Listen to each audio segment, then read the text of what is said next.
Episodio 18. Cuando todo nos sale mal. Qué bien. Y estamos entrando en el desierto, en ese desierto que nos lleva como camino, preparación para la Pascua. Y bueno, en el desierto también podemos hacernos la pregunta, ¿qué hacer cuando todo nos va mal? Y usted tiene una cosa muy significativa que a mí me gusta mucho cuando está en la celebración de los bautizos. Allí, sabes que el final del bautismo uno entrega a hacer lo que se llama la imposición de la luz. Y bueno, la gente siempre lleva su velita. Hay una de las cosas que insistimos es que, bueno, que se guarde esa velita, que no solamente sea para el momento del bautismo, un rito que cumplimos, sino que más bien es toda la simbología y es precisamente de esa simbología la que nos viene acompañando en todos los podcasts. Cuando nos va mal, encender esa vela para pedir al Dios de la vida, Señor, dame la gracia de sentir tu abrazo. Dame la gracia de sentir tu presencia, aun cuando esté dudando, aun cuando esté rabioso contigo, aun cuando sienta que, bueno, que todo está opuesto a mí. Pedir, Señor, dame tu luz y tu bendición. Y por eso, qué mejor bendición, qué mejor luz, además de encender la vela, es escuchar este evangelio que nos dice qué hacer cuando las cosas nos van mal. Evangelio según San Lucas, capítulo 13, versículos del 1 al 9. En aquella ocasión se presentaron algunos a informarle a Jesús acerca de unos galileos, cuya sangre había mezclado Pilato con la de sus sacrificios.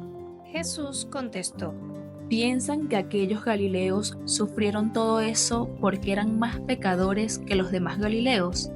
Les digo que no. Y si ustedes no se arrepienten, acabarán como ellos. ¿O creen que aquellos 18 sobre los cuales se derrumbó la torre de Siloé y los mató eran más culpables que el resto de los habitantes de Jerusalén? Les digo que no. Y si ustedes no se arrepienten, acabarán como ellos. Y les propuso la siguiente parábola. Un hombre tenía una higuera plantada en su viña. Fue a buscar fruto en ella y no lo encontró. Dijo al viñador: hace 3 años que vengo a buscar fruta en esta higuera y nunca encuentro nada. Córtala, que encima está malgastando la tierra. Él le contestó: Señor, déjala todavía este año. Cavaré alrededor y la abonaré, a ver si da fruto. Si no, el año que viene la cortarás. Palabra del Señor. Tercera semana de la Cuaresma. Tercera semana metido en el desierto. Y bueno, y no es que cada episodio es una cosa separada, sino que bueno, estamos haciendo todo un recorrido. El primer domingo de Cuaresma nos metimos en el desierto. Y además todo lo que supuso las tentaciones, pero sabiendo que Dios siempre está con nosotros. La semana pasada seguimos ese desierto, pero poder ver en el desierto los oasis y hablamos de los signos de resurrección. En esta tercera semana, en el desierto también nos encontramos las adversidades, cuando todo nos va mal, cuando sentimos que, bueno, que tenemos el agua hasta el cuello. Sí, este es el día en donde, bueno, es pedir mucho más la luz que nos bendice, la luz que siempre está con nosotros. Pero es en ese desierto, Aníbal, donde tenemos el peligro de, bueno, de sentir que nos va mal todo porque Dios nos ha castigado. Las desgracias son un castigo de Dios. Al final, Señor, ¿por qué permites, por qué tú me mandas esto? ¿Por qué esta es una prueba que me has puesto y seguro que es una apuesta que me has prueba, que me has puesto? Entonces ya no aguanto más, ¿no? ¿Es realmente Dios que pone prueba? ¿Es el Dios que envía las desgracias? ¿Es el Dios que al final nos va también pulsar? No, no, Dios no nos castiga, no nos pone desgracia, al contrario, nos acompaña cada vez que nosotros estamos pasando por un momento difícil.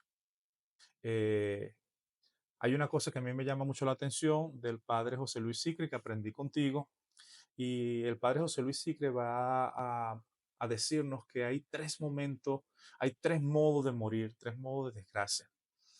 Uno que es la desgracia más relacionada con la injusticia, son desgracias sociales. Después están estas desgracias que forman parte de la naturaleza, pero que es un misterio. Y allí los libros sapienciales son una buena catequesis para ver estos elementos. Y finalmente está la de gracia más personal cuando nos negamos a ver la misericordia y la gracia de Dios actuando en la vida. En las tres, Dios nos acompaña.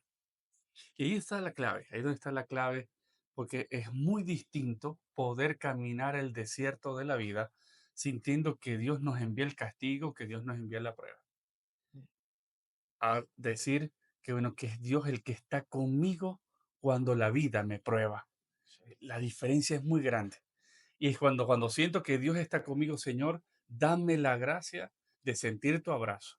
Dame la gracia de sentir que tú eres el que me sostiene porque yo me siento tan frágil, tan cansado caminando por el desierto de la vida que a veces no tengo la fuerza y es cuando tú me llevas entre los brazos. Es allí en donde dice, Señor, dame la gracia de poder tener toda la disponibilidad para ser creativo, para no siempre darme con la misma piedra, para utilizar incluso otros caminos. Y ese es precisamente el desierto. El desierto no hay unos caminos fijos, sino que uno lo va haciendo en ese caminar. Por eso, cuando las cosas nos van muy mal, cuando sentimos que todo como que está en contra de nosotros, el Señor, tómame de la mano, lléname de tu espíritu. Dame el don del discernimiento para poder trabajar.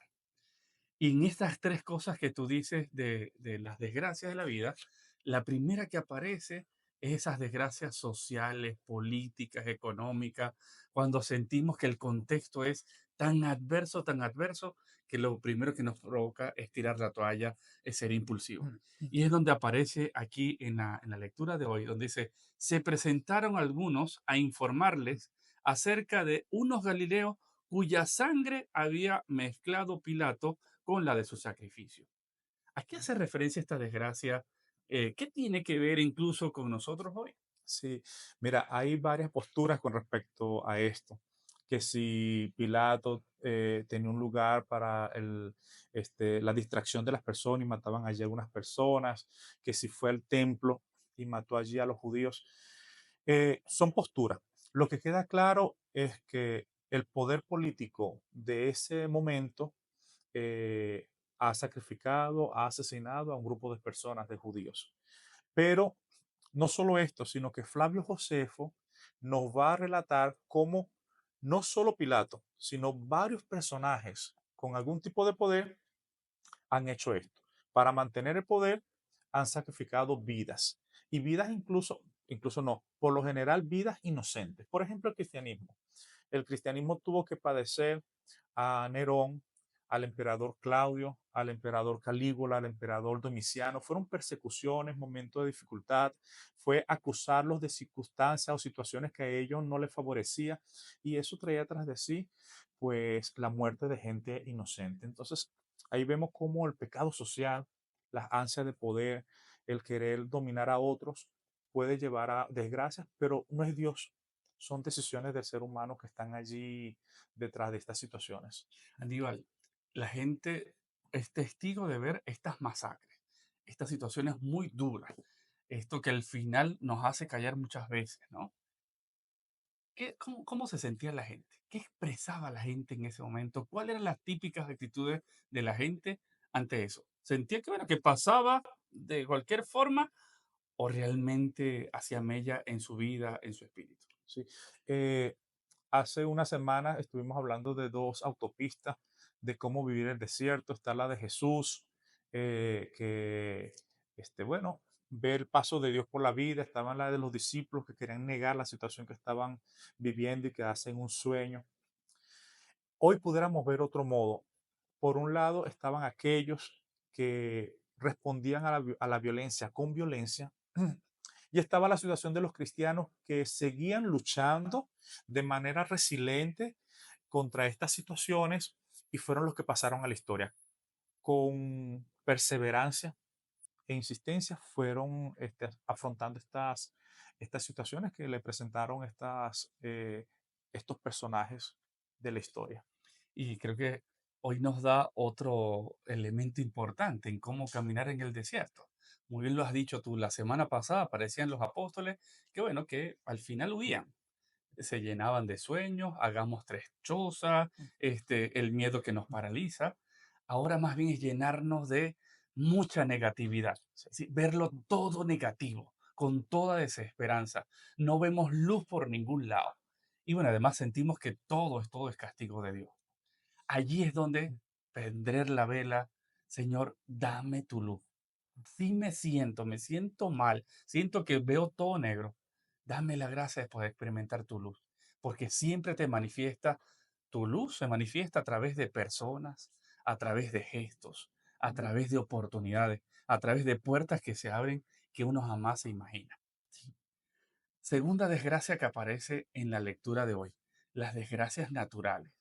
Esas desgracias, dice en la lectura de hoy, ¿o creen que aquellos 18 sobre los cuales se derrumbó la torre de Siloé y los mató eran más culpables que el resto de los habitantes de Jerusalén?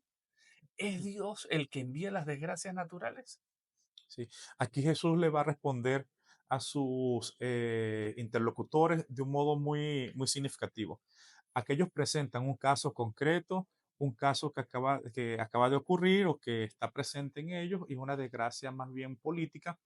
Jesús ahora le responde con una desgracia, como ejemplo, una desgracia natural, diciendo, mire, ¿creen ustedes que toda esta situación es castigo de Dios, ya sea aquella como esta? ¿Acaso ellos eran peores que nosotros, nosotros mejores que ellos? Fíjate que Jesús no separa eh, desgracia o pecado y dolor, ni separa la relación dolor y pecado. Lo que no hace es absolutizarla, porque hoy sabemos que hay culpables que no padecen dolor y gente que padece dolor sin ser culpable. Y dentro de esta categoría está las situaciones naturales. Dios ha hecho la creación, respeta las leyes y hay cosas que no dependen de nosotros. Por eso yo invito a la gente que se pudiesen aproximarse a los libros sapienciales en una buena catequesis para entender cómo hay elementos que son misteriosos, que escapan un poco de nuestras lógicas humanas, pero en las que Dios nos acompaña siempre. ¿Cuáles son esos libros sapienciales, Aníbal? El libro de la sabiduría, Eclesiastés, Eclesiástico, Proverbios.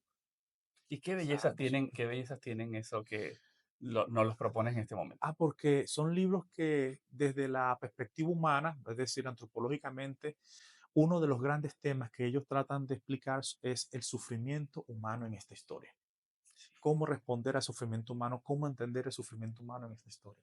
Y si algo que hemos aprendido en todos estos episodios es que la Sagrada Escritura es una fuente de vida. Yo decía en el primero, si mi memoria no me falla, que es el mejor libro de autoayuda. Ahí ustedes los biblistas me caen encima porque por supuesto no es un libro de autoayuda, no fue escrito con ese fin. Pero bueno, dado que estamos buscando cantidad de cosas que a veces nos enredan más, es ahí desde lo simbólico, de lo que supone la experiencia profundamente humana, cristiana, ahí nos impulsa muchísimo cuando lo sabemos leer. Y precisamente gracias a ti, de verdad que a lo largo de estos 17 episodios hemos podido comprender mucho más esta gran fuente, esta gran bendición. Quería decir una cosa que tú me recordaste hace un tiempo breve. Hay algo que nosotros llamamos pecado estructural. A veces cuando se une la acción humana con situaciones naturales, puede producir una desgracia. Es decir, si por distintas situaciones sociales yo construyo por donde pasa un río que cada cierto tiempo va a crecer y efectivamente crece y se lleva a mi casa, eso se puede ver como una desgracia natural, pero en verdad, en el fondo, hay cooperación humana. Y de allí la responsabilidad que tenemos nosotros frente a nuestras acciones. Y no solamente son responsabilidades personales, sino también lo que supone responsabilidades sociales, Sí, responsabilidades políticas, ¿no? De poder generar estas políticas públicas que nos ayuden siempre a poder cultivar el ambiente, pero también cultivar la propia vida. Tercera gran desgracia, la desgracia donde sentimos que Dios nos ha dado la espalda, donde nos sentimos totalmente infértiles, donde sentimos que no encontramos frutos, pero por ningún lado. Aparece en la frase de la Biblia de hoy, en la lectura de hoy, un hombre tenía una higuera plantada en su viña. Ahí está expresado un poco esta desgracia que, bueno, que tú nos vas a ayudar un poco a comprender. sí. Es significativo porque aquí es un hombre que ha plantado una viña, ya tiene 3 años y no ha dado fruto. Entonces, frente a ese no da fruto, hay dos interpretaciones. Por una se piensa que es simbología, es un símbolo que quiere reflejar el modo de proceder de Israel. Jesús ya lleva 3 años y aún no da fruto. Pero por otro lado está simbólicamente cuando nosotros nos sentimos eh, no fértiles, infructíferos, cuando nos empeñamos en no ver las posibilidades en la realidad, allí somos como esta viña y llegará quien nos diga cómo hacemos para cortarte porque no está dando fruto. Y aquí un tema importante, lo dejo para que tú lo comentes, es la paciencia de Dios. Cuando nos empeñamos en vernos como árboles que no damos frutos, Dios sigue estando paciente diciendo, vamos a dar otra oportunidad, pero no es una oportunidad cualquiera, sino una oportunidad donde te vamos a nutrir, te vamos a colocar agua, te vamos a podar para que dé fruto. Dios apuesta. En medio de cada desgracia, Dios apuesta y nos acompaña. Que ese es el gran aporte nuestro. Precisamente en el desierto, la impulsividad la tenemos siempre allí. La que nos dice, ya, tiro la toalla, no aguanto más, no puedo más, todo esto es negativo, como nada, nadie me acompaña, me siento solo, me siento abandonado, siento que Dios me ha dado la espalda. Ahí entonces la impulsividad va creciendo, sí, como una cosa interna que, bueno, que te va desbordando. Y es precisamente encender la vela, como decíamos al comienzo. Señor, dame la paciencia. Dame la paciencia para poder soportar que este momento pase. Dame la paciencia para poder ver la luz en medio de la oscuridad. Dame la paciencia para poder seguir caminando, aun cuando las fuerzas ya no me dan y cuando yo quiero tirar la toalla. Es ahí en donde vamos pidiendo a ese Dios que nos bendice, a ese Dios que nos abraza. Y por eso lo vamos a hacer a través de esta oración, para que nos llene de esa paciencia, de ese don, para que ni huyamos, como aparecía la semana pasada, que bueno, huimos en el sueño, huimos armando nuestras propias chozas, pero tampoco hagamos como en el episodio de hoy, en donde estamos todo negándolo. Y además sentimos que Dios es una negación de nuestra vida. Por eso, que más bien sea la paciencia que nos permita ver siempre los signos de resurrección. Que Dios nos bendiga y oremos. Dios de la vida, en este desierto que atravieso, te busco, especialmente cuando la sombra de la incertidumbre y la frustración amenaza con oscurecer mi camino. No creo en ti como ese Dios que manda las pruebas y los males, sino como el Padre fiel que camina a mi lado, fortaleciéndome e impulsándome a seguir adelante en medio de esas pruebas. Concédeme el don de la confianza para creer en tu presencia y en tu poder transformador. Infúndeme el don de la creatividad necesaria para encontrar soluciones pertinentes, para transformar los obstáculos en oportunidades. Dame la gracia de caminar contigo como resucitado, con la esperanza de que incluso en medio de la adversidad, tu presencia me da vida y me impulsa a entregarme para dar lo mejor. Amén. Uno de los temas importantes allí será la metanoia que no lo hemos tratado hasta ahora. Y Jesús cuando ya habla de la segunda clase de castigo o de situación adversa, por así decirlo, él invita a la metanoia como posibilidad para no llegar a esas situaciones de sufrimiento. ¿Y qué significa la metanoia aquí en esta lectura? Mira, allí es como el cambio de mentalidad y de corazón para hacer una lectura diferente frente a las catástrofes que se presentan. Es decir, cómo cambio mi percepción de la realidad sin negar lo duro que puede ser, pero rescatar lo positivo que pueda haber. Cuando hablamos entonces en Cuaresma, que es un tiempo de conversión, ¿eso es metanoia? ¿Qué significa la conversión en este tiempo de Cuaresma? Bueno, lo que pasa es que la conversión, eh, lo primero es que la conversión casi no la uso porque es el término que más utilizan las personas, pero la conversión es un cambio muy formal. En cambio, la metanoia va a hacer cambio de pensamiento, cambio de corazón.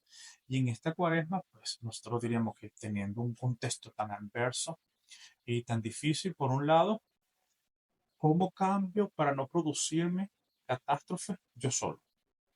Que uno de los más complicados es cuando nos llegamos a ver la posibilidad del paso de Dios, la posibilidad del momento de resurrección en nuestras vidas. Eso es uno. Yo lo llamo exceso de realismo. Y por el otro, ¿cómo hacer para cultivar la relación con un Dios de la misericordia y no achacarle o no colocarle todos los eventos negativos que ocurren en nuestra vida, colocándolo como una respuesta de Dios a nuestro modo de habernos, de responder a la realidad, el castigo? Aníbal, ¿qué es eso del pecado social? Pecado estructural, pecado social. ¿En qué se diferencia del pecado personal? Porque yo creo que teniendo bien esas ideas bien claras, nos permite diferenciar de ese Dios que a veces lo concebimos como el Dios castigador, que es lo que más coloquial, a poder entender que, mira, no es un Dios que te envía castigo, sino precisamente por ese desorden social que tenemos, por ese pecado social, es que tenemos que asumir una serie de consecuencias, ¿no? Entonces, ¿qué consiste el pecado social? Mira, yo creo, Dani, que el pecado estructural es un pecado que se va creciendo tanto y se va instaurando tanto que termina teniendo una estructura en la que nos va absorbiendo a todos. De modo que ya el niño o la niña cuando nacen y antes de tomar conciencia de las posibilidades de ellos tomar decisiones, ya están tocados por ese pecado.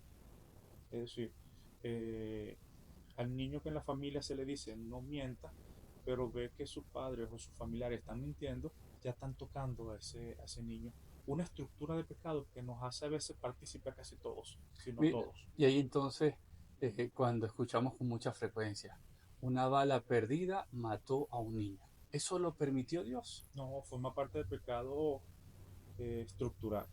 Detrás de esa bala hay personas que posiblemente no tuvieron familia nuclear para que lo educara, personas que tal vez no pudieron ir a una escuela, a un liceo, personas tal vez que por situaciones familiares crecieron en la calle y fueron guiados por personas que ya estaban en una situación negativa o delincuencia. Entonces, cuando nosotros vemos estos pecados, en el fondo vamos viendo una situación social en la que muchos contribuimos, incluso sin darnos cuenta. Entonces, no es Dios que lanzó la bala, detrás hay una serie de injusticias. Y no es el Dios que lo permite. No, Dios no lo permite. Tenemos que asumir una serie de consecuencias producto del desorden social en el que vivimos. A mí siempre se me viene mucho la idea de cuando voy manejando en la autopista aquí en Caracas, aquí en la Francisco Fajardo. Todo el mundo necesita llegar, pero bueno, hay unos que quieren llegar más rápido y se llevan a la gente por delante, ¿no? Entonces es la ley de la selva, y bueno, que al final vamos asumiendo una serie de consecuencias que no nos corresponden. Un itinerario personal y familiar acompañados por la psicología y la espiritualidad. Presentado por Psicodata Venezuela, la Escuela de Psicología y la Parroquia María Trono de la Sabiduría de la Universidad Católica Andrés Bello. Psicoespiritual, el podcast. No olvides suscribirte, darle like y compartir con tus seres queridos y en tus redes sociales.